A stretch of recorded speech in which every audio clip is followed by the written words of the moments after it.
Un mexicano de 21 años acaba de ganar su tercera carrera en 5 días. Y en el último kilómetro de la Copa Sabatini, con Carapaz e Hirschi a su rueda, esperando su momento para atacar, Isaac del Toro hizo algo que nadie esperaba. Pero para entender lo que Isaac del Toro hizo ese día en Pecholi, primero tienes que conocer la historia que hay detrás de esta carrera y del muro que la decide. Pero antes de continuar, si todavía no le has dado like al video, suscríbete al canal y activa la campanita. Esto me ayuda a seguir trayéndote las mejores historias del ciclismo cada semana. Hay un pueblo en las colinas de la Toscana que nadie conoce fuera de Italia. Se llama Pecholi y en su corazón hay un muro. 900 metros al 9,9%. Una rampa de adoquines que en septiembre, después de 197 kilómetros y 20 ascensos, hace lo que ninguna montaña famosa puede hacer. Selecciona sin avisar. El muro di Pecholi no miente. Lleva el nombre de Giuseppe Sabatini, un ciclista italiano de ese mismo pueblo que murió en 1951 con 35 años. Su pueblo decidió que merecía ser recordado para siempre.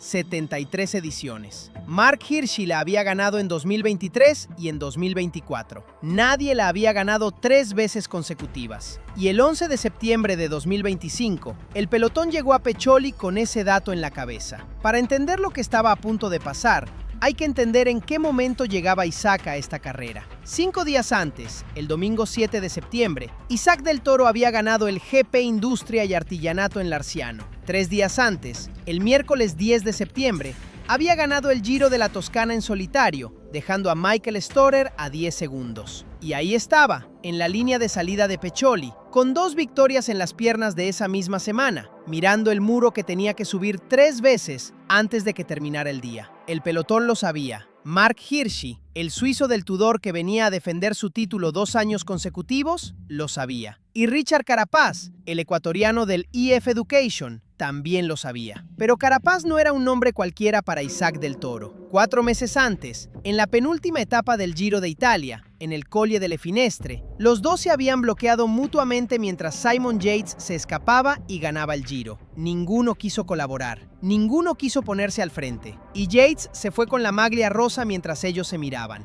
Después, Carapaz habló ante la prensa. Perdió el Giro porque no supo correr bien. Isaac respondió con mesura pero sin esconder nada. Es decepcionante correr así. Carapaz intentó hablar con él después de la etapa. Isaac lo ignoró. La prensa italiana escribió que la falta de empatía entre sudamericanos le dio el triunfo a Yates. Y 2 días antes de la Copa Sabatini, en el Giro de la Toscana, los dos se habían vuelto a ver las caras. Isaac atacó a 27 kilómetros de meta. Carapaz lo persiguió durante kilómetros sin poder cerrar el hueco. Isaac ganó. Carapaz llegó detrás. Ahora los dos estaban en Pecholi, en el mismo muro, con 4 meses de historia entre ellos. Jan Christen, el compañero de Isaac en el UAE que ese día corría para protegerle, estaba ahí también. Todos sabían que el mexicano era el hombre a batir. La pregunta era si alguien podía hacerlo. El recorrido no daba tregua. 197 kilómetros con 20 ascensos repartidos por las colinas de Valdera. Un circuito de 24,8 kilómetros que se repetía 5 veces antes del circuito final, con Montefoscoli a 800 metros al 11%, Terriciola a 3,7 kilómetros al 3,1% y el muro di Pecholi esperando al final de cada vuelta. No era una carrera de una sola subida, era una carrera de desgaste acumulado,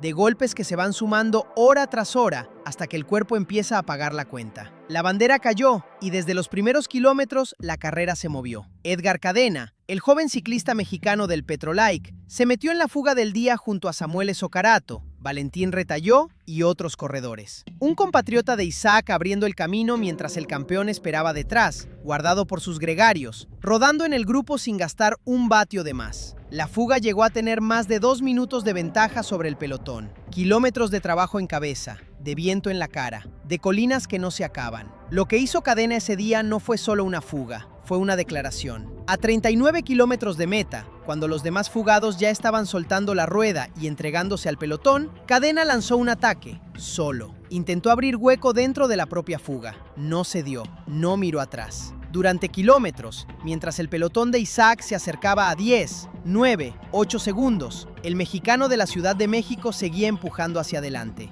2 mexicanos al frente de una clásica italiana, algo que el ciclismo no había visto antes. A 35 kilómetros de meta, el pelotón absorbió la fuga. Cadena cedió. El recorrido había cobrado su precio. A 31 kilómetros, en el primer paso definitivo por el muro di Peccioli, el grupo quedó reducido a 9 corredores. Hirschi, el bicampeón, estaba ahí. Carapaz, ganador del Giro de Italia y medalla de oro olímpica, estaba ahí. Y en medio de todos ellos, tranquilo, sin mostrar nada, Isaac del Toro. Lo que vino después fue el descenso. Y en el descenso, las carreras también se deciden. A 94 kilómetros por hora, por las carreteras estrechas de Valdera, con los frenos al límite y las curvas cerrándose sin avisar, el grupo se partió. No fue un ataque, no fue un cambio de ritmo. Fue simplemente la velocidad haciendo lo que lleva haciendo desde que existe el ciclismo, separar a los que pueden de los que no. Edgar Cadena, que había peleado durante kilómetros en la fuga, también se dio aquí. El descenso lo dejó atrás, mientras el grupo de Isaac seguía adelante sin esperar a nadie. A 12 kilómetros comenzó el último circuito. Los que habían sobrevivido al descenso se recolocaron: Hirschi, Carapaz, Thomas, Granger, Kristen,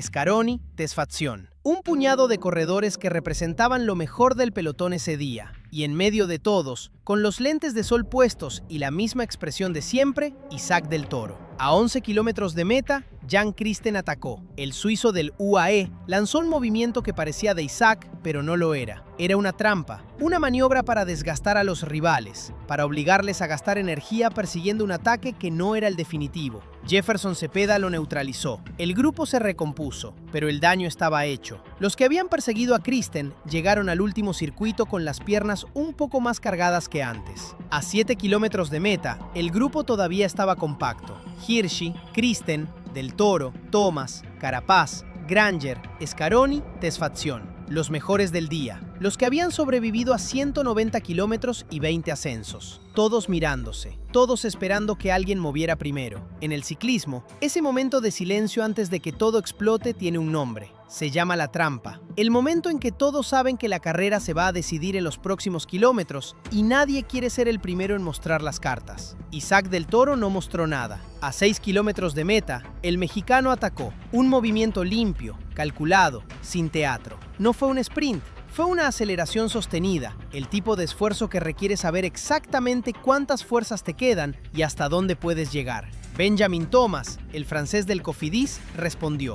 Ben Granger, el joven británico del MG Cabis, respondió. Nadie más pudo. El trío se fue. Carapaz, Hirschi, Scaroni, los grandes nombres del día. A 32 segundos en cuestión de kilómetros. Los tres de cabeza abrieron medio minuto sobre el grupo perseguidor, con Carapaz e Hirschi. Thomas marcaba el ritmo. Isaac rodaba. Y Granger, el joven británico, hacía algo que Isaac vio desde el primer metro. No trabajaba. Se pegaba a la rueda sin ponerse al viento, guardando fuerzas para el sprint final. Isaac lo vio. No dijo nada. No le cedió el paso al frente. Simplemente siguió rodando, dejando que Thomas tirara, sabiendo que cuando llegara el muro Granger no iba a poder seguirle. Porque en el ciclismo hay corredores que ahorran energía para el final y corredores que no la necesitan. Isaac era de los segundos. El muro di Peccioli por tercera y última vez. 900 metros. Los adoquines brillando bajo el sol de septiembre. El pueblo entero volcado en las dos orillas de la rampa, empujando con los brazos y la voz a los tres hombres que subían hacia la línea de meta. A 1 kilómetro de meta, el grupo perseguidor con Carapaz e Hirschi estaba a 34 segundos.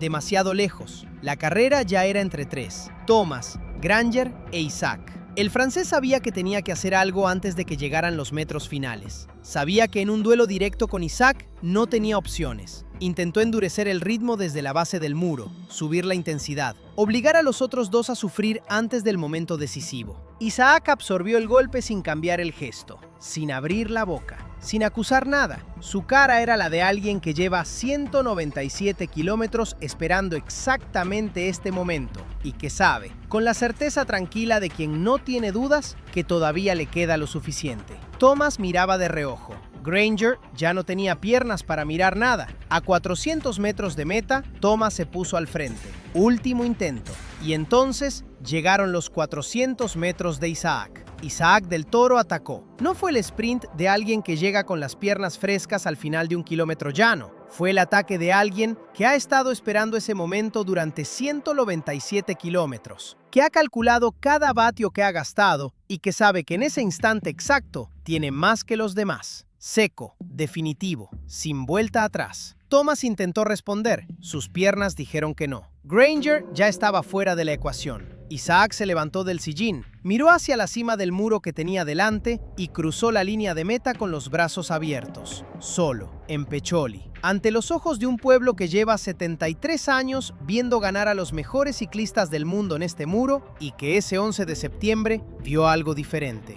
Benjamin Thomas llegó a 5 segundos, Ben Granger a 8, Scaroni a 28 y el grupo con Carapaz, Hirschi y el resto de los favoritos a 32 segundos. Richard Carapaz, el hombre del Finestre, a 32 segundos. Isaac no necesitó decir nada, el muro di Pecholi lo dijo todo. 15ª victoria de la temporada, tercera en 5 días, tercer latinoamericano en ganar la Copa Sabatini y el hat-trick italiano completado. Gran Premio Larciano, Giro de la Toscana y Copa Sabatini en una semana que el ciclismo italiano no va a olvidar pronto. Cuando Isaac habló después de la meta, dijo algo que resume perfectamente cómo piensa este chico. Estoy demasiado agradecido al equipo porque me están ayudando siempre. Hoy era más un juego, no se sabía quién podía ganar porque todos estábamos muy parejos. Y entonces añadió lo que lo dice todo. Cuando vi la oportunidad, me comprometí. Cuando vi la oportunidad, me comprometí. No cuando tuve energía, no cuando los rivales se cansaron, cuando vio la oportunidad. La diferencia entre un corredor bueno y uno excepcional no es física, es que el excepcional sabe exactamente cuándo llega ese momento y cuando llega, no duda. Giuseppe Sabatini murió en 1951, sin saber que 74 años después, un chico de Ensenada vendría a Pecholi a ganar la carrera que lleva su nombre, cerrando una semana que empezó el domingo y terminó el jueves, con 3 victorias en el bolsillo. El muro di Pecholi lleva décadas eligiendo a sus campeones con crueldad. Ese 11 de septiembre no tuvo que elegir. Isaac del Toro lo había decidido ya desde los 400 metros. Si todavía no le has dado like al video, hazlo ahora. Suscríbete al canal si aún no lo has hecho y activa la campanita para no perderte las mejores historias del ciclismo mundial. Y déjame en los comentarios, Carapaz, Hirschi, los mejores del día, todos a 32 segundos. ¿Hay alguien capaz de pararle? Nos vemos en el próximo video.